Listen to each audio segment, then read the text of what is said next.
iRockin.com. Nigerian music, anytime, anywhere.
Yes. It's another podcast. It's Moma, and my co-host is not available today, so I'm actually doing it on my own. Hopefully, he should jump in a bit later on. But I've got another guest today, and we're going to have some discussions. Guest, introduce yourself. Okay, I am IB or Il Bergagliere. Cool. So yeah, I was Il Bergagliere. Seemed like a French name or Spanish or something of Latin origin, which is cool.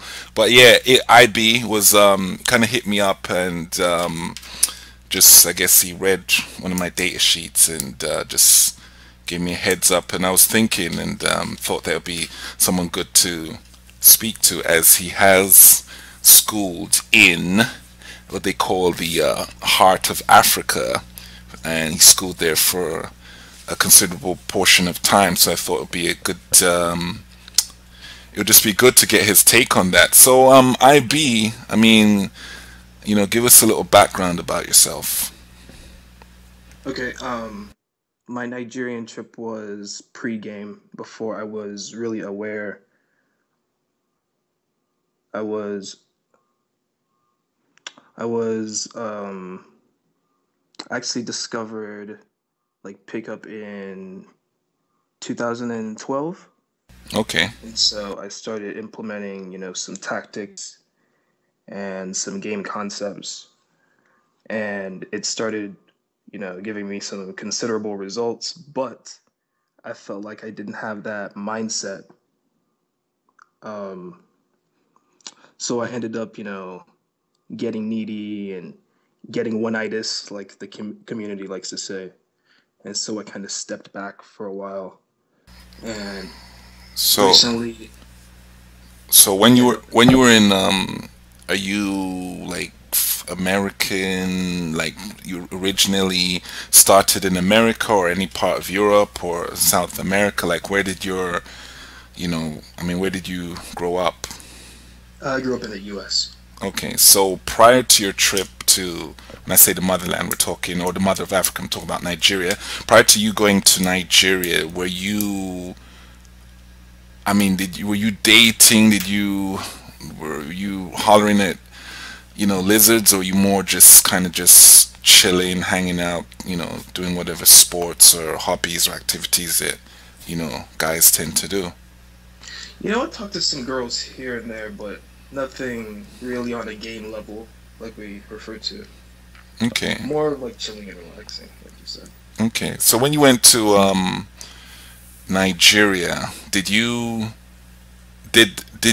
I'm guessing that my take on Nigeria, I've been a few times, since being game aware. I would say I've always kind of had an idea of game before the four. I'm not saying my whole life, but I kind of knew, that it's not just a one-itis state of affairs. But me going there, I kind of saw things moving a little bit differently, and I think that even if one isn't game aware, that certain things they would interact or encounter certain things. That was my take on it. I could be wrong because I didn't stay there as long as you did. So there may be things that you saw that I didn't see, or vice versa. It depends on what parts you stay in as well, because it's a big country and each region has its own flavor to it. So when you were there, I mean, what things did you gather from just being there for that period of time? Just, in fact, even beyond game, just because I think it's a business. I tell people, if you want to learn business, just hands on, go there. So, I mean, what's your take on that? What would you say that you gleaned from being there for that period of time? Well, first of all, I felt that it's not a place for people who aren't very street smart, who can't adapt very quickly. If I'm talking from a game perspective or just, interacting daily with people, you kind of have to be on your feet. It's difficult to explain a little, but I feel that a term that I can use to really sum up the kinds of interactions that I had would be social engineering.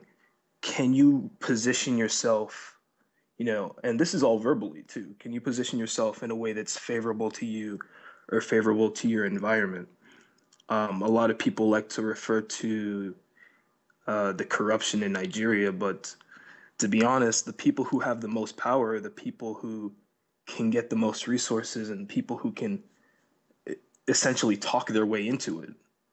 And that's what I noticed. Like, they're very smooth talkers, and I think that I've picked that up very, very well. I've had some situations where it called for me to be a little conniving and a little more clever, and that's a very, very good skill that I picked up when I was over there. Okay, okay. I definitely noticed that as well there in just any period of time. And one thing that I noticed there was that because of the amount of people that come to you, it being a very social country, I think that really hones one's skills in that sense. And tying that back to game, I would say that just talking in that sense, if one wants to apply that, because the whole aspect of positioning oneself, not only in a business sense, can be attributed to success with women, females. So that's why I always asked, and I wasn't sure why people that I thought are good at sales, why not, why wouldn't they be able to, if with a few tweaks, apply that to having success with lizards and stuff. So that's those are one of the things. But definitely I think that the large amount of people, because as soon as every time that I land there, there's a whole ton of people that immediately just show up. Like, you'll be somewhere, they're like, this is so and so. He just came back from America. Now the Right. American boy.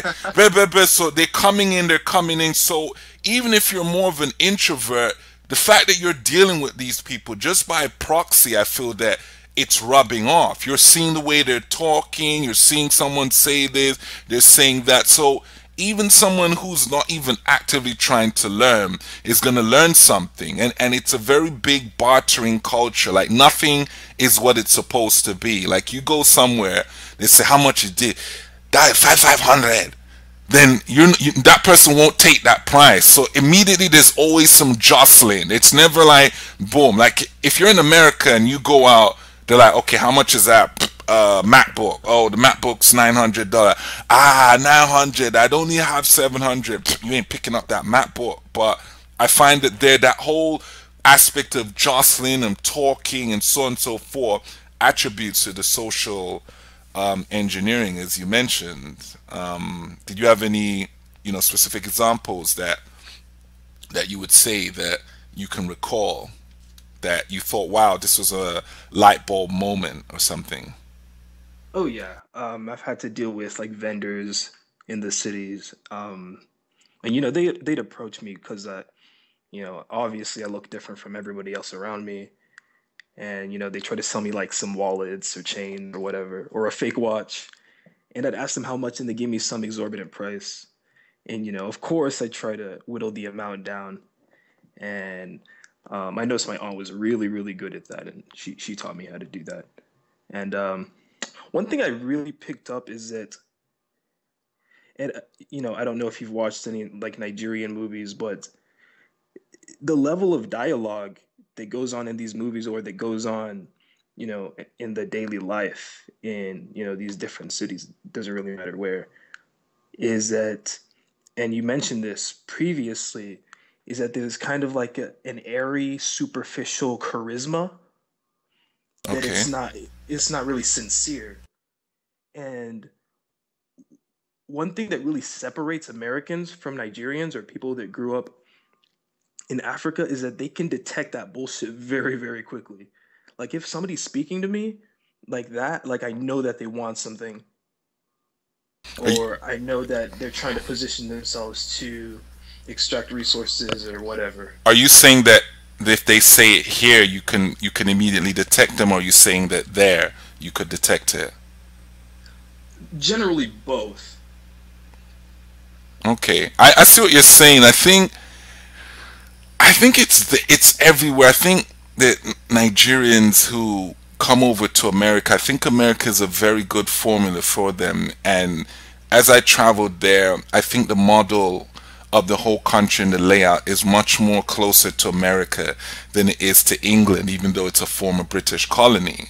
So I kind of feel that it's more American, just the whole style, because America is very entrepreneurial, very capitalist, and Britain isn't really that way. So I feel that the Nigerian spirit and mentality kind of matches more with America, and I kind of see the same. I see the insincerities on both sides, I guess. But I guess there's an understanding. I mean, for me, when I was there, people would call me chairman, and as soon as they say chairman, I knew that the proposition for some kind of request is going to come soon after. It's almost like you setting them up. Here's a left jab, and I'm about to throw the right cross. So once you hear chairman, it's like there's a jab, something's coming that's heavy. So chairman, chairman, big man.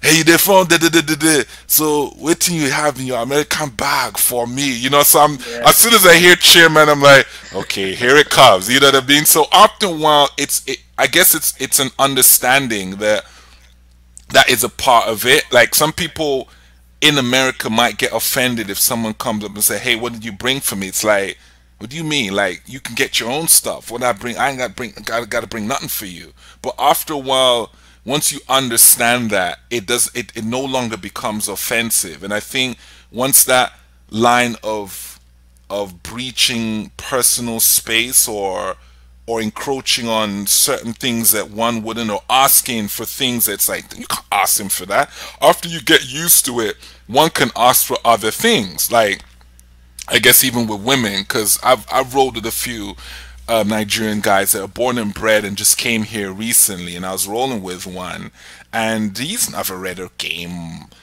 module or book in his life, but there's just certain things that he would know, and if he makes a preposition, their style is more like in my observation, more like provider, but I guess they know when to kind of lay off, because some people just provide and get nothing, but their style there, what I observe, is provider. Like they will buy drinks, whereas some people here would advocate don't buy drinks because there's just, you got, I guess they call them drink whores that will just come out and Yeah, get I'm part of drinks. that contingent that Yeah, says don't buy drinks. yeah. So they'll kind of do it, but they've got a way of they just, I guess they've just got an understanding of, just as you said, if you deal with a lot of people that do that a lot, you can feel out when it's sincere or not, and you know who to do for and who to just say, I didn't bring my money. Let me go and get you. I'll go and give you a drink. You just disappear into another part, Right. another part of the club. So that's kind of how I saw it. So yeah. So what do you care to divulge? Like what parts you frequented, and did you see any differences between the parts that you were in? Well, I landed in Murtala Muhammad, and I stayed with my grandmother for a night. Okay. Then, but by the way, that was a real culture shock. And Murtala Mohammed is obviously Lagos Yes. Airport. Okay, MM1. There's MM1 is for international, and MM2 is for domestic flights, from my recollection anyway. So so yeah, so you landed there and you stayed there for one night, and then where did you go from there? My aunt picked me up, and I don't know why we drove, but we drove like 8 hours to Port Harcourt through like the public transit system, which is very dangerous, I think. So you didn't drive your own car. You just took like a regular chartered bus then. Yeah, we went to the bus station and we paid like I think it was 2,000 naira per person for ticket. So you So it was me, my aunt, and her friend. and you said you went on that and you felt it was more dangerous. What would you what other option would you have thought would be more of a more reasonable means of transport? We could have easily flown, but knowing my aunt, she's kind of frugal. So Okay. yeah, Yeah, the thing with the flying is some people are they're kind of scared. I mean, the flying is expensive, number one, and some people are a little bit skeptical of the flying because they're not always confident in the flying there. There's always a case that something will happen. But I've definitely, each time I went, I flew cross, cross country, because I'm not from the west. I'm from the east. So I I flew to the east because I didn't want to take the um the flight. And I mean, I didn't want to take the public transport because I just, it was just very long. The roads and the stopping and so on and so forth made it very long. So but I've done both, and I definitely understood to you, and it's definitely from my data sheet. I definitely felt that it's I don't say a leap of faith, but it's an act of faith, in my opinion, to go on that. I felt that, wow, if anyone steps onto this bus as an atheist or as an agnostic, that they should really reassess that going forth, because it's really about chance, in my opinion, anyway. Yeah. So you said you took you took the public transport across, and then you went to the other part. So the part that you schooled in, what was it more?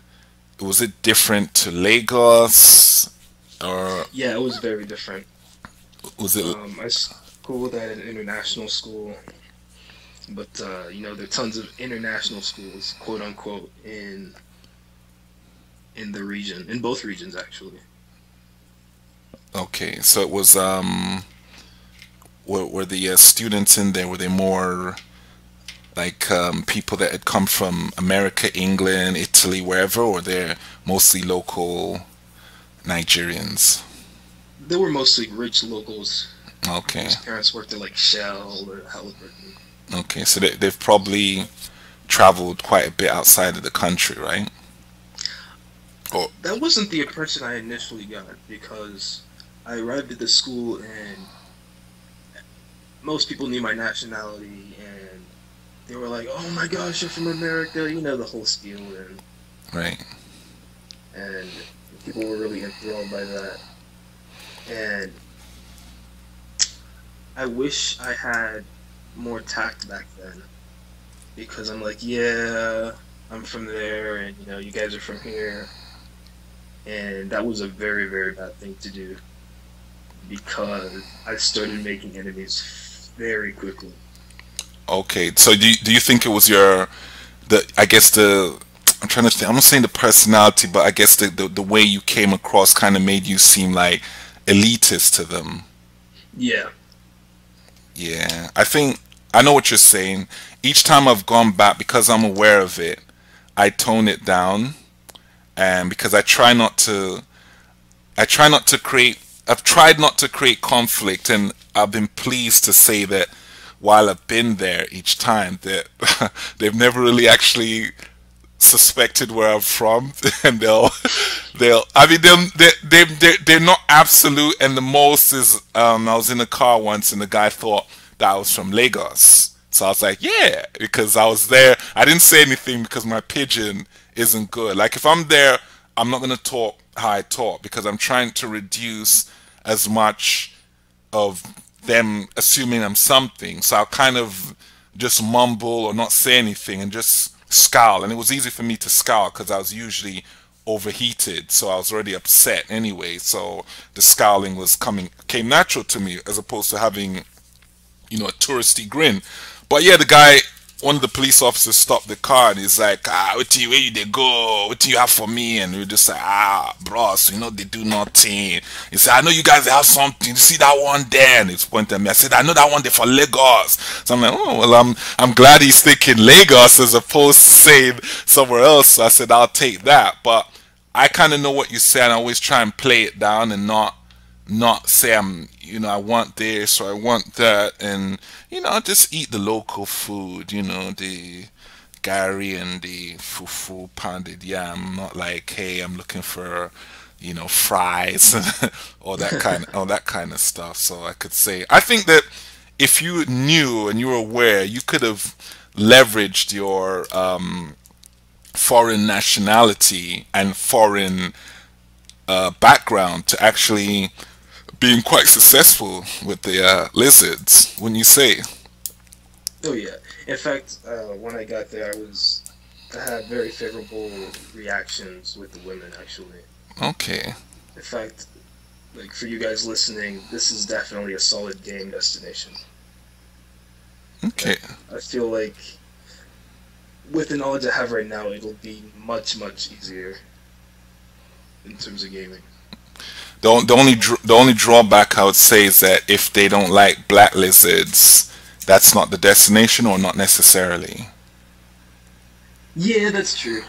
because it's pretty much nine. I mean, I saw when I went from the west to the east, I saw 4 white people in 3 weeks, and I thought, damn, I've never seen such a low amount in my life. That and everything else was 100% black. So for those who are looking for that Dominican Republic, some who are very European white, as down to the black, I don't believe that that's a country for that, but definitely they'll meet some very sweet, black lizards there, because that's the mecca of it, and the behavior is not necessarily going to be a rough behavior, because you obviously got some very sweet, if one would say domesticated, if that's the right term, but definitely you get those type there, wouldn't you? Would you say that was your impression while you were there?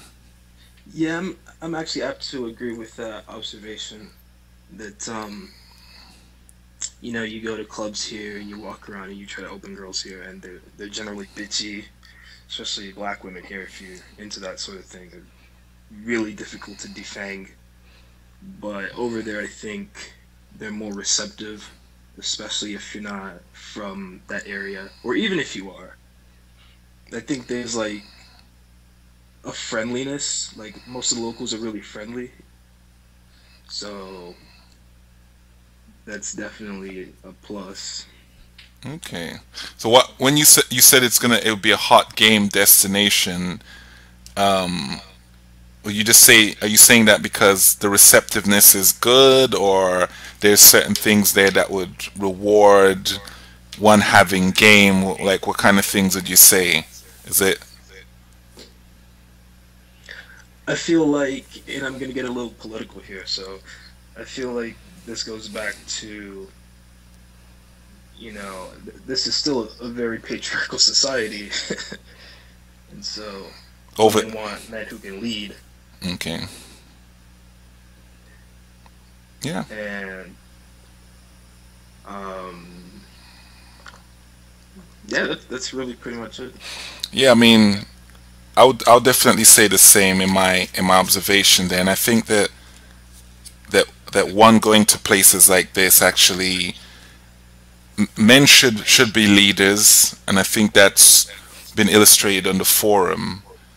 and that place helps you to, because it's hard to lead if you're amongst someone who doesn't lead, who doesn't allow you to lead. If they're fighting against it, it makes the process harder to. Sorry, I'm hearing an echo there. Sorry. Let me see. Sorry, technical difficulties. So I was saying that it's hard to lead if the person is not allowing you to lead. It's harder to learn the leadership skills if you're not amongst those who are waiting for you to lead. So if you go to somewhere that's a patriarchal society and you know that you're supposed to lead and they're like, go ahead and lead, you learn those skills easy. So when you come out from there and you're amongst those who reject leadership, you don't, you won't really let it bother you. I guess you'll either lead and they can see that you're not phased by it, or you just move away from those type of people. So I feel that what you're saying is right in that sense. I think there's positive game societies where you still got pros and cons and it helps you grow organically, and then you've got places that I would say like I'll say, I always say Toronto, place like Toronto where all you learn is defense there. So you need to learn offense and defense to be a full game person. And if you only learn one of the other, if you're in a place where there's a lot of offense, when you meet defense, you may not know how to handle it. You may not know how to retreat and come back in. But if you're a place where you only play defense, you won't know when to play aggressive because you're always kind of like ducking and diving. So I kind of agree with you on what you said from that. And my observations obviously not based on the time frame that you were there for. I was only there for, the time frames up there. It's like three weeks a pop. That was my take on it. So what those experiences that you've now brought back to America, have you found, can you think of any like particular instances that you can feel that that's helped you with? Yeah, I'm really into, business and business related stuff, which I won't divulge here, of course. Okay. But I felt like that's really helped. I can think on my feet quite well, and I have really strong verbal riposte that helps me, push past the bullshit and kind of get what I want. Okay. Um, I'm still trying to channel that on a game level because I've been, you know, doing the blue pill, red pill thing, and it's been kind of confusing for me until recently. So it's probably been about 6 months since I found the manosphere and the community and red pill, and I've been trying to take that all in. When you say confusing, what would you say has been confusing for you? I think the most important thing would be how women are versus how I think they should be. Okay. And so I kind of felt that I've always been blindsided in a way. Okay. I see what you're saying. I think that I guess I've noticed it, and I didn't realize that maybe it's the group of people I've been in, and also the parts of America I guess one is in, but I guess I've realized that there are a lot of guys out there that truly do have those traditional views and are often confused by the ways things are. You know, there's certain cities that are quite harsh. I've been in Miami, and I've illustrated how Miami is, and one has to definitely change their mindset in operating in Miami. I've been to New York for a little bit. New York is similar to where I'm from, which is London, in terms of the layout and the proximity of people. It's probably a little better in terms of just converting and so on and so forth. But and maybe also the fact that that I'm in America and I sound different, so I think that I'm always going to get a different experience. So if I say something, it may not register as fully to the exact same experience as another American who sounds just like me. So I might start doing experiments, just to pretend I'm an American because I can do a decent American accent. So I might go and do that and see what my results are and see how that comes in. But I still feel that it's better. But the point I'm making is that it depends on the region. But I also realize that a lot of people are experiencing or have that state of confusion that you've mentioned, which is why game is very important, for them in that sense. And I feel that your experience, you schooling in Nigeria for that period of time, I think it's definitely led to a lot of invaluable experiences that you may not even realize, but would definitely help you in understanding people. That volume of people that you come into encounter with will help you with almost like a telepathy in realizing who's for real and who to just laugh off, saying, it doesn't matter. Well, I'm sorry I didn't pick up the phone. I was there was no service, so I was like that. I no matter. So you already laugh it off, and I think those are one of the things that the game society has preached, to just kind of, there's two approaches when someone flakes on you. You either tell them what's what directly, or you kind of laugh it off because you've got other options. And I've kind of toggled with what's the best thing, and I think I'm at the point where I just have a lot of options. So if they flake, I'm like, yeah, all right, cool. It doesn't mean anything because it really doesn't mean anything. So that would be my stake on that. Um, do you have any plans on going back to Nigeria? Not really. No? I might just for like a couple weeks, maybe. But that's. I'm actually planning a trip to Southeast Asia very Okay, soon, so okay, I okay. just want to meet up. Yeah, that should work. That should work. So yeah, it's I think it's definitely there's definitely a lot that one could get from it.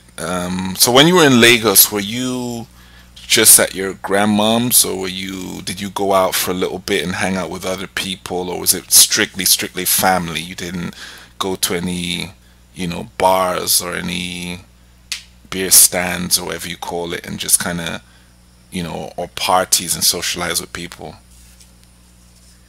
We did go to a couple parties, but they were mostly like family oriented. Okay. One of So my uncles, he did go out a lot, but for some reason he never let me follow him. This is one day he was out and I was determined to go with him, and so we enter his car, and he told me to get out, and he said that he was going to an adult venue, that he didn't want me to see some corrupt things, so I just kind of left it at that. I mean, what was your age? What was your age-ish when you were schooling there for him to say that? Oh, it was 15 to 16. Okay, all right. Well, I guess yeah, I guess at that age is kind of, yeah, because me going there as a grown adult, and then one of the guys in Lagos, he's like, do you like Nigerian girls? I'm like, yeah, I do. I'm like, I've been waiting for you to say this, because what's up? He said, when you come back to Lagos, we'll go out. You see some fine women, some big, big Nigerian guys. Like, yeah, man. I'm like, finally. So you guys are talking my language, because I'm like, I've been trying to tell my cousin, what I mean, to open up, man. I didn't come here to just sit, what I'm saying, and just sweat it out. I came to see what's up. So it's definitely there, but I guess because the fact that you were there at that age range, then obviously he didn't feel that you may not have been ready. So I guess I can understand him not wanting you to see that at that point. They allow you to, grow up properly or accordingly, even though you see a lot, but they still allow you to, I guess, have your childhood, because there's going to be plenty of adulthood, material to see in that sense. Yeah, yeah. So, In terms of dating in America, do you? I mean, what do you see any obstacles? What solutions or approaches? If you read any of the complaints on the forum that guys talking about interracially dating, any of the issues, do you see them from your personal perspective, or if you do, how do you circumnavigate them? I could probably write a book on this. Um, well, first of all, I'm really open to the black lizards, as you say, but I feel like they're a hit or miss for me. I feel that culturally there's a disconnect. I feel that a lot of them get very, very aggressive, and I feel like I don't want to have to mess with this. There should be easier options. So, I generally date outside of my race, or try to at least. And so, dating interracially, from what I've observed, and I'm going to be very un-PC about this, but people are still not open about that in the US. I can definitely see Canada versus UK versus Australia, that those are probably the top places in the West where, you know, that won't be frowned upon like in the US. Yeah, I'm starting to gather that just from reading certain stuff. I mean, for me, America, because I never really had that interest in dating interracially. Um, I'm not sure why. Maybe the area of London that I grew up in. I mean, as I said, and I repeat almost every podcast, I'll take a layup if she's fine and she's within my proximity and she's down. I'm not gonna throw her away and look for a black lizard. But when I go in, my first scan is looking for a black lizard. So that's kind of how I look at things. But I just kind of realized from what people on the forum say that America's definitely developed, very well developed in a lot of areas, but there's a large marginalization between cultures, specifically black and white. So there's definitely a lot of ground to be made up in that sense, and I see why a lot of guys complain the way they do. And if you stick with your own, there's just a certain behavior that they expect. And I'm dating quite a few here, and because I look at things very loosely, I don't it doesn't bother me. But there's some that I'll deal with, like there's some that are hoodish, because there's only a certain level of hood they can go with me. Because if they're real hood, they really won't like me, because I'm not hood type of guy. Like Likewise. what's that? I said likewise. Yeah, I'm not really a hood type of guy. Like I'm down. Like there's one I met and we went out. And we've gone to like a joint that was. I looked in there and she's like, "Are you okay? Are you okay?" And I'm like, "I'm fine." Like you don't have to keep saying that. Like I'm not nervous in here, but I'm gonna be who I am. I can't come in and be like, "Hey girl, like what up, shout I got next on that." Like, you guys are you guys finished? Can I play next? I'm not gonna. I don't feel that I have to do a certain way, but I'm not bothered. I don't feel at disease. So some might look at me, and she's actually said, this one was like, you look like you the type to like white girls. I'm like, oh, why do you say that? You know what I mean? Like, she said that. She's like, I just feel that you the type. I'm like, well, what is it for? Like, what is that type? So the point I'm making is that that those type I may not attract. And for guys who don't want to be hood, they might say like, I don't want to hang out with someone like that, who I have to prove that I'm something that I'm not. So I can see why some don't want to feel limited in that sense. And for those who are listening in that sense, I would just say they have to try and focus on different types of black groups. There's different types there. A lot of times I ask people, where you from, and they might be from the islands. Islands, they're pretty cool. They're not as so and so. You know what I mean? I'm not trying to marginalize or pigeonhole every group, but we all know that certain groups are going to have certain behaviors. But black is not a uniform behavior.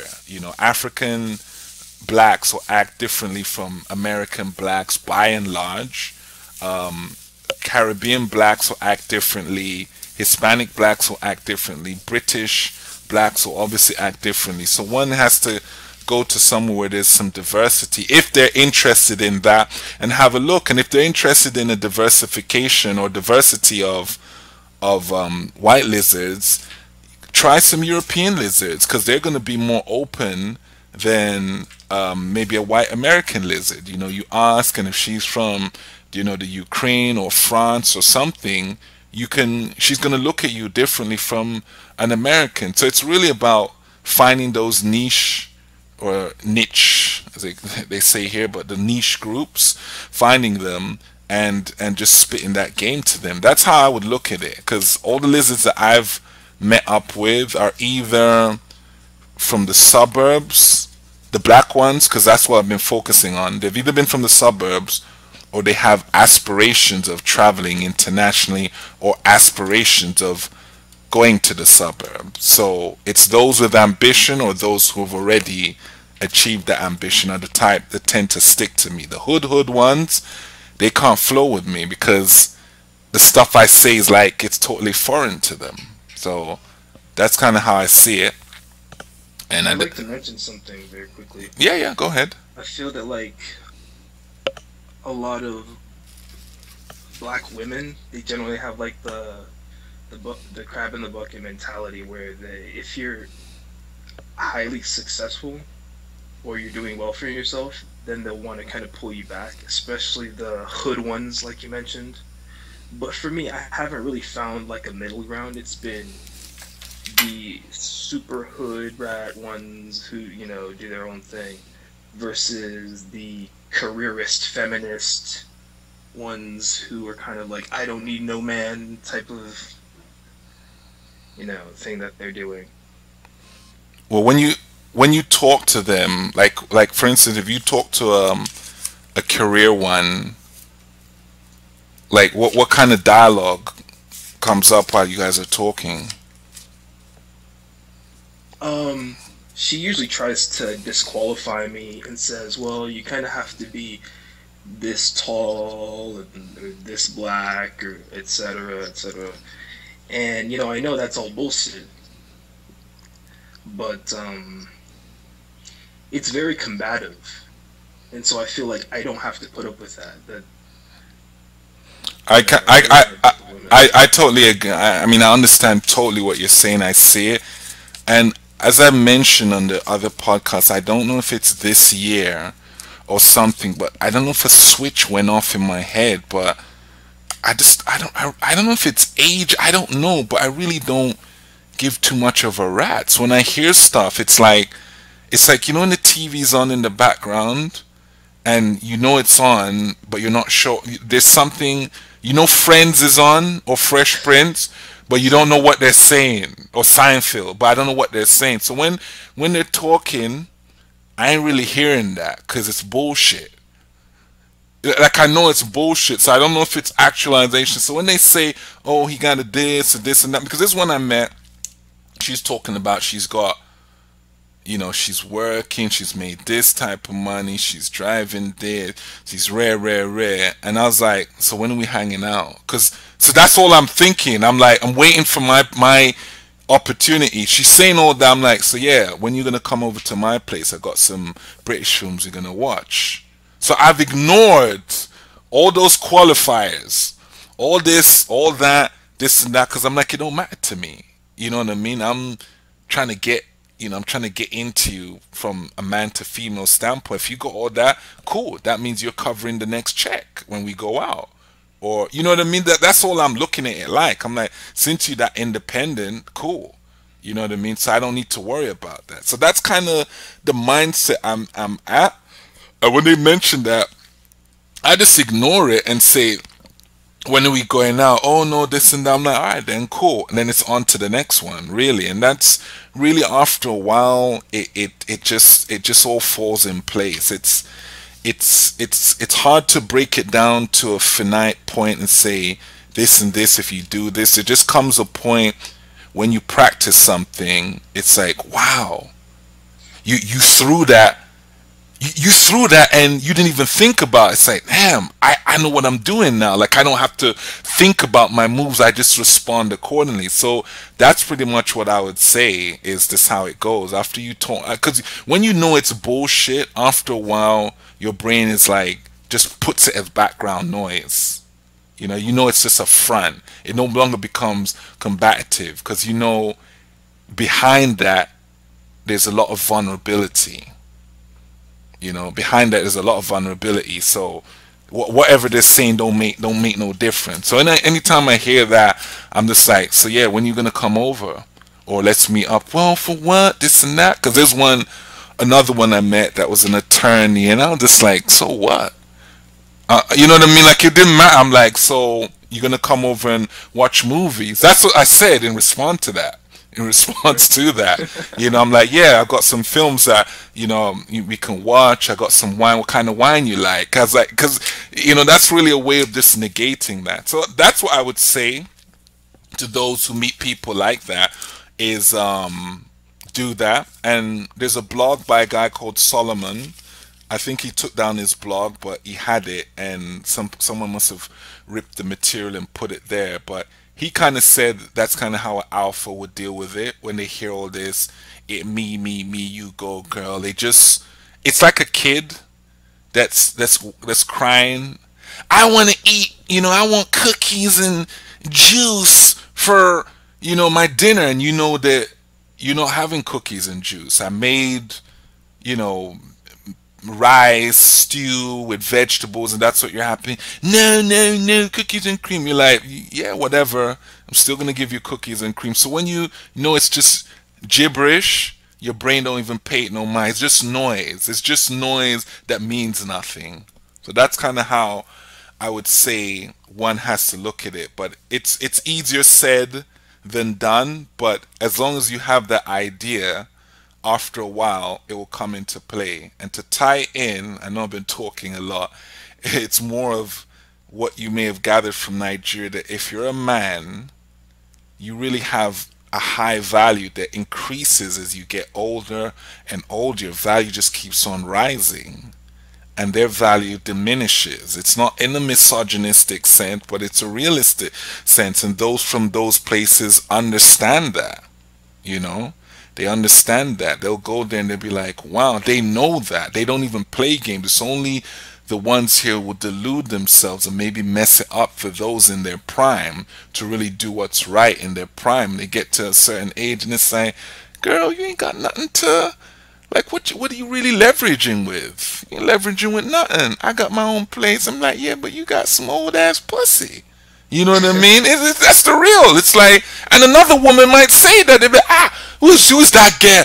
Yeah, and you know that girl? She has 5 Mercedes Benz, and you know her this and that. But look at her breast. Her breast is near her knees. And do you want a girl? Go and get yourself a younger girl. You know what I mean? So there's women of other cultures that'll be like, get away from that type of woman. You know what I mean? They will tell you as a female that that's expired. So once you have that in mind, if someone's saying this, that, and the third, you're like, that's cool. I got wine at my place. Should I bring it over to yours, or you coming over to mine? That's really where the conversation's got to go. And that's kind of how that's the best way really it goes. If they're not on that, on to the next one. And that's it. Right. Yeah. You know.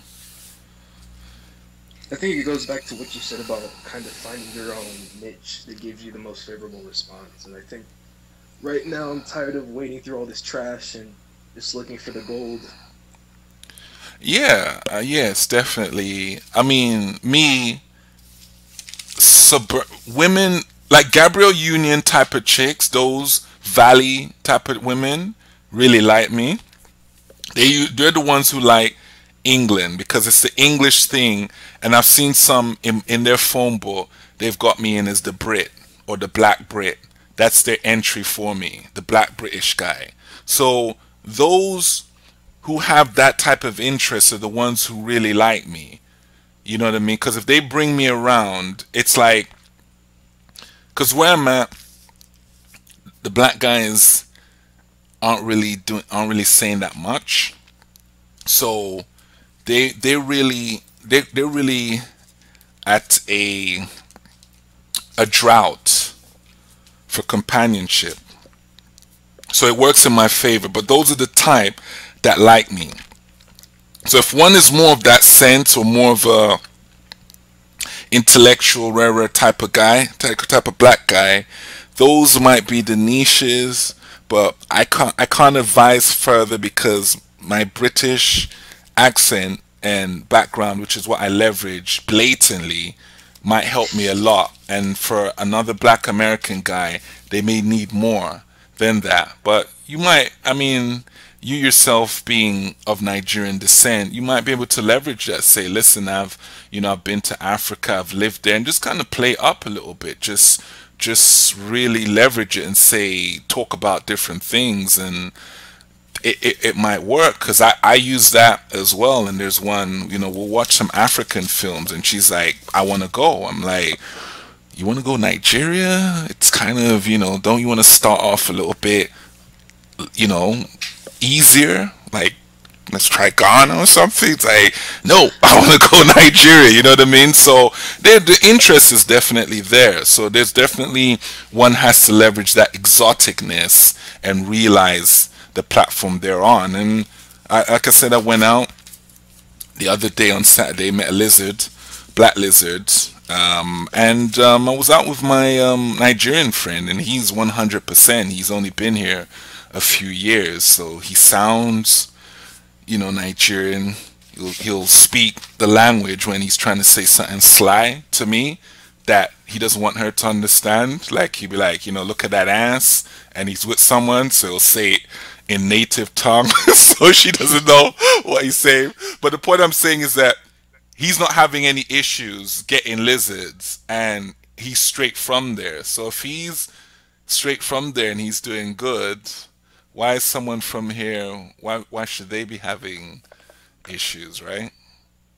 Right. Yeah. I do have a comment to make about leveraging the exotic factor. I think in a lot of my sets I try to do that, but the way I am, and I don't want to give too many details, but I might put out a data sheet in the future about this. But I think it actually works against me if I play up the exotic factor a bit. I feel that a lot of people associate like Nigeria with Yeah. the 419 scams that have been 419 and Boca and the Boca boys as well, isn't it? yeah. Yeah, I kind of hold that back for a bit, and I've just been at a point because when I told that lizard that, she kind of paused for a bit because she was digging, and she was like, where you from? Because she got my name, put in her phone. Now we've been messing around, like, in public or this, that, and the third. She got my name, put in her phone. Said, "Oh, what kind of name is that?" Because my name, obviously, if you see my surname, it's not an Anglo-Saxon name. It's not Smith, George, Wilson, or anything like that. It's blah blah blah blah blah blah blah blah. Right? So she said, "Oh, what's that? Where's that from?" And it's like, "It's from West Africa." It's like, "Where in West Africa?" I'm like, "Damn." like Nigeria. She's like, "Oh, okay." And when someone says, "Oh, okay," I'm like, Nigeria? She's like, "Yeah, I know Nigeria." I'm like, cool. It's like, no, I've got some friends. You know what I mean? So I know that it can work against them, but I don't know. Like, sometimes it can, you just have to kind of roll the dice sometimes, or wait. And my old rule, because that would kill me in Toronto. Like, that was, if I mentioned it, boom, dead. So I would wait until I get the slam. Once I get the slam, they can get the whole story. So when I get the slam, they'd be like, so I didn't actually get your last name. How's that word? Oh, what kind of name is that? I said, oh, it's African, isn't it? They're like, what? Huh? Where? Oh, Nigeria. They're like, oh, Nigeria. But I'm like, too late. Got you naked and been through that. So that would be my advice to those who find that an issue. Kind of just say I'm from the motherland, and a lot of people don't know where it is. Or if you want to be you could say it's near Cameroon because it is. It's next to Cameroon, isn't it? So you say, yeah, it's near Cameroon. Oh, Cameroon, that's cool. And you kind of get off of that. And once you hit the skin, say whatever. Yeah, it's Nigeria. I go. Just say, yeah, I'm from Nigeria, this and that and the third. And you already got the goods. So she can't do nothing about that then. So that's how I would say for those who find that the exotic factor is something that is hindering them. That's what I've used to get over those blocks and obstacles. You know, it's really funny because if you take a look at my last name, like even Nigerians don't know it's a Nigerian last name. It's a very cryptic last name. Where only like there's one family that has that last name. It's in fact I've gotten like Scandinavian and like Indian. I'm like, nope. That's where I'm from. That's good in a sense because it can help you slip through, especially on the resume. On the resume, I've got, I mean, my name. It's not the obvious, and then on my other name, I've thrown an accent on some of the one of the letters from pronunciation, so it made it sound like it's French, and some people are like, oh, I thought you were French, and I'm like, good, because I'm already hired, so it's too late now. So those are some of the tactics that I've had to do, and it's not my fault. It's my nation. They're messing it up for me, so I've had to resort to that. But those are the things, kind of twist it, turn, and then only, once you're against the wall, they're like, because one woman's like, isn't that a Nigerian name? It's Nigerian, isn't it? Yeah, it is. It's like, okay, so, but that's kind of how I would say dealing with it. Yeah. I think my look is another thing that kind of helps me as well. I think if you look at me, it's very difficult to tell where I'm from, and so a lot of people try to use their imagination, and I kind of work my magic when they're in thinking mode. Are you saying a look as in they don't know you're of Nigerian descent That or? is correct. Okay. Yes. Do you think that there is a Nigerian look though? Oh yeah, Yeah? Yeah. I can generally tell.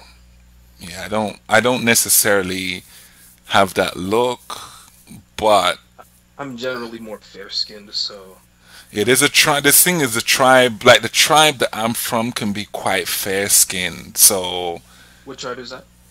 Igbo. Oh, okay. Yeah, so the Igbos can be fair skinned. So that's one of the things that a lot of people like, because they think that all Africans are just a bunch of jet black cats that, from chocolate to burnt charcoal. So when they see light skin, fair skin, they're like, oh, okay. It kind of blows their stereotype out the water in that sense. So, in that aspect, they're not sure with me. They usually think that when I'm there, they know that I'm from there. I'm like, damn, you guys can, you're pretty good at telling it. But I can kind of work it either way because I've gone into African events or establishments and just gotten those looks like, now with this American boy, they enter my party, that kind of look there. And then I'm just like, when I throw some pigeon on them, they're like, where you, how you know that one? You know what I mean? Because they'll have that skeptical, are you in the right place? So I went to one store and I was looking for Gary and egusi seeds to make some stew. So I'm in the store and the woman's looking at me. She said, are you okay? Are you looking for anything particular? No, no, no, I'm fine. So I got that. She said, do you know what that's for? I'm like, yes, now. Why are you asking me question? Where are you from? So it's one of those where it's like, what is this American boy grabbing Gary for? What is he? What kind of scheme is he up to? Type of thing. So I can kind of play, I can kind of be the fly on the wall sometimes, So that's the story of my life. I feel that like my looks coupled with the accent is a fatal combination. I feel like if I were slightly different or had a thicker accent, then it'd probably be a little tougher, but I need to get more data on that. Tougher in what sense? I What? feel that I penetrate a lot of groups, that I can be open and I can talk about a lot of things with a lot of people. But I look at some of my peers who are like Black Americans or from Africa, and they're generally insular. They keep to themselves. So I'm not sure whether that's on purpose or they have no interest with talking to a lot of groups of people, or it's maybe because they have no interest. So you think that if your accent was that you're because your accent is not as thick that you're able to penetrate different groups? Oh yeah. Okay. It could be, yeah. It could be. I can do different. I guess I've got the ability. So whatever the group is that I see, I'll use whatever accent that I've got. My natural accent is British. So if I'm around a bunch of, I guess, non-blacks, I will just talk, English. And then my English, I can go a little bit London, deep London, but they might not be in, but the Londonish sounds a bit Caribbean because it's more the area I'm from has that kind of flow to it. So if I'm in a certain group, I'm gonna be more of a proper English to not throw up certain things. And then if I'm in another type of group, I might change it. If I see, a group of if I go in a Jamaican establishment, I might throw a little Caribbean on. And if I'm if there's Africans and I'm gonna do, it's usually Nigerians that, I'd go to that type of place. I might throw the Nigerian on. So I change it according to the group just to make the transition or penetration easier in that sense. I don't know what it's like to be locked into any particular group because, as I said, if I'm in Nigeria, I lose the British accent because I'm not trying to get overcharged for everything. You know what I mean? I'm not under. I'll just be there and I'll be like, how much this be, bros? I know I have that type, 500. I know that. And then I was there. I went to the market on my own and bought bread and some mineral waters, they call it, Fanta, Coke, and they didn't overcharge me. They just saw the way I came in and the way I asked for it. I got the right price. But if I came in on some, excuse me, is that Fanta's the coldest one you've got? How much is the bread? Bam! Immediately you get that tourist tax, innit? Tourist tax one time. Naira versus 50. Exactly. So I'm just like versatile in that sense. So My yeah. grandmother gave me the same advice. She was like, "Stop using the accent." I was like, "No, I need it." It's good in some sense if you're in a place where it's again the social engineering that you spoke of. You definitely bring that in there. They say, they talk that fancy grammar, chine chine chine chine. That's what my auntie would say. Look at you, they talk that chine chine chine chine.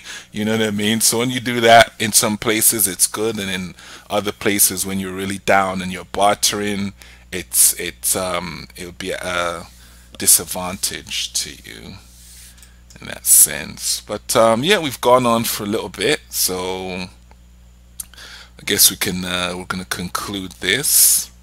It was a good interview. I liked it. I felt that definitely spoke about getting into your Nigerian experience, and yeah, there's a lot into it. There's a lot that I feel that you've definitely gotten from it that definitely translates over to business for sure.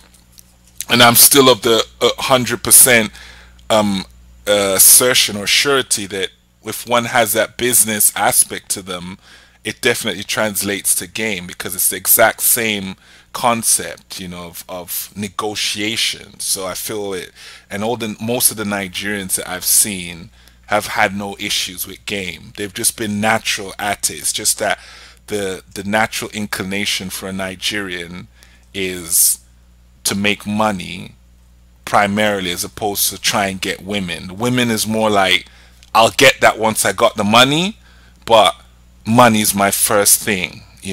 So I've not felt that any of them that I've met, whether short, because some people, oh, they're short. No, I've seen guys that are mad short and they've been getting lizards, so they don't really care. I've not seen it as an issue there. So it's all a level of self-confidence and so on and so forth, and you know perception of self. So yeah, that will conclude it for today. So Awesome. yes, so Il Bergagliere, or IB for short. It was a great pleasure. I think I hit you up not too long ago in regards to that. So thanks for responding. Thanks for coming on. Appreciate it. Listeners, apologize. Rude Boy did not make it. I think he had some things going on. It's Memorial Day in the US. I can't remember the Canadian holidays anymore. Not sure what's going on there, but gonna conclude this. So thank you for listening, and yep, happy Memorial Day, happy Bank Holiday to UK listeners, and rare to the rest of the world. All right, peace.